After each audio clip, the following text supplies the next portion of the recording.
Condemn చేయడం ఏమీ లేదు. ఉచిత బస్సు పెడితే పేద బిక్కి చిన్న చితగా పని చేసుకునేటటువంటి మహిళలకి కొంచెం ఓదార్పు ఉంటుంది. ఆంధ్రప్రదేశ్లో పేద బిక్కి ఉన్నారా మేడం? బ్రహ్మాండంగా ఉన్నారు. పేద బిక్కీలు చాలామంది ఉన్నారు. భర్తలు తాగుబోతులయ్యి తిరుగుబోతులయ్యి ఇంటిని భార్య పిల్లల్ని పట్టించుకోక తాగి తందనాల రోడ్ల మీద పడి డొల్లుతుంటే ఒక్కొక్క మహిళ పిల్లల కోసం కుటుంబం కోసం తన కష్టాన్ని తన చెమటని ఓర్చుకుంటూ కష్టపడి పని చేసుకొని బస్సులు ఎక్కి వెళ్ళి తిరిగి వచ్చే మహిళలు ఉన్నారు. ప్రతి ఇంటికి ఈ రోజులో 2 బైకులు ఉన్నాయి మేడం. ఒక టీవీఎస్, ఒక పెద్ద బండి, ఒక స్కూటీ, ఇంకో పెద్ద బండి. అది మామూలేనాయా? ఓలాలు ఇంటికి ఓలాలు ర్యాపిడోలు వస్తున్నాయి. ఇటువంటి పరిస్థితుల్లో అవి ర్యాపిడోలు ఓలాలు ఎక్కి వెళ్ళగలిగే వాళ్ళు ఉండాలిగా. ఒకటి ప్రతి ఇంటికి ఒక బస్సు 2 వెహికల్స్ ఉంటున్నాయి. మరి ఆ వెహికల్లో నడపగలిగే మహిళలు ఉండాలిగా. 2 డ్రైవింగ్ రావాలిగా. ఫస్ట్ బండి ఉండేం లాభం? ఆ 2 బళ్ళు వాడే వేసుకొని తిరుగుతాడు. ఆ ఇంటి మగాడే వేసుకొని తిరుగుతాడు 2 బళ్ళు. ఇవి ఫెయిల్డ్. ఏంటంటే కొంచెం అంటే వయసులో పెద్దవాళ్ళు కూడా ఉంటారు. వాళ్ళకు కూడా ఈ ఉచిత బస్సు అనేది ఉపయోగపడుతుంది. అయినా రేపు 12వ తారీఖు పెట్టారు కదా, అమ్మఒడి పెట్టాడు, రైతు ఈ పెట్టారు. తెలంగాణ రాష్ట్రంలో ఏం పెరిగిందా? ఆంధ్రప్రదేశ్ రాష్ట్రంలో పెరగడానికి. ఆయన ఆంధ్రప్రదేశ్ రాష్ట్రంలో చంద్రబాబు నాయుడు గారు అవునా నిన్న వచ్చిన వ్యక్తి కాదు కదా, ఎప్పటి నుంచో వచ్చిన వ్యక్తి కదా. కాకపోతే వస్తున్నటువంటి పథకాలలో వాళ్ళు ఇస్తామన్నటువంటి హామీలలో కొంచెం లేట్ అయింది, కొంచెం జాప్యం జరిగింది.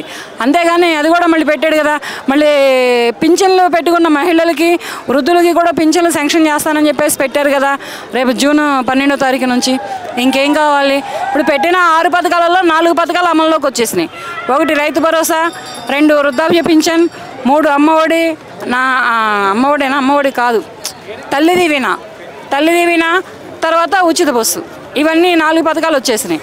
ఇంకా 2 ఉండుంటాయి 6 అవి కూడా పెడతారు చిన్నగా. దానికే పెడతాం వల్ల ఎక్కడా కాలేదు. ఫ్రీ బస్ అనేది తెలంగాణలో ఫ్లాప్ అయిందని మాట్లాడిన వాళ్ళు ఎవరు కాలేదు.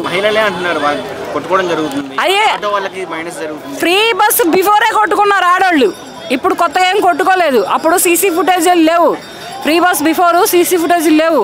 ఇప్పుడు కొత్తగా టెక్నాలజీ పెరిగి కొంచెం యువత టెక్నాలజీని తీసుకొచ్చి దీని మీద ఏంటంటే ప్రతి సిటీ బస్కి, ప్రతి ట్రైన్లో ప్రతి బోగీకి సీసీ ఫుటేజ్ పెడుతున్నారు. ఆ బిజినెస్ కాకపోతే ఏ బిజినెస్ అయినా చేసుకుంటారు. ఆటో ఒకటైనా వాడి జీవనోపాధి, మిగతా ఏ బాధలు లేవా?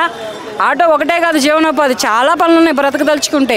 ఆయన ఇక్కడ ఆటోలు బాగానే నడుస్తున్నాయి, ఇక ఓలాలు నడుస్తున్నాయి, ర్యాపిడోలు నడుస్తున్నాయి, తర్వాత ఇంకా చాలా ఆటోలు నడుస్తున్నాయి.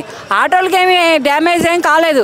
అప్పుడు పెట్టినప్పుడు కొద్దిగా ఏదో అంతేగాని బస్ స్టాప్ వరకు వెళ్ళి బస్సు ఎక్కగలిగే మహిళలు ఉంటే ఫ్రీ బస్ ఎక్కుతున్నారు.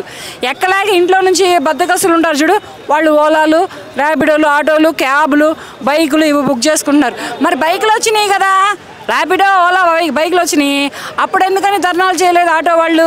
క్యాబ్లు వచ్చినాయి, అప్పుడు ఎందుకని చేయలేదు ఆటో వాళ్ళు ధర్నాలు?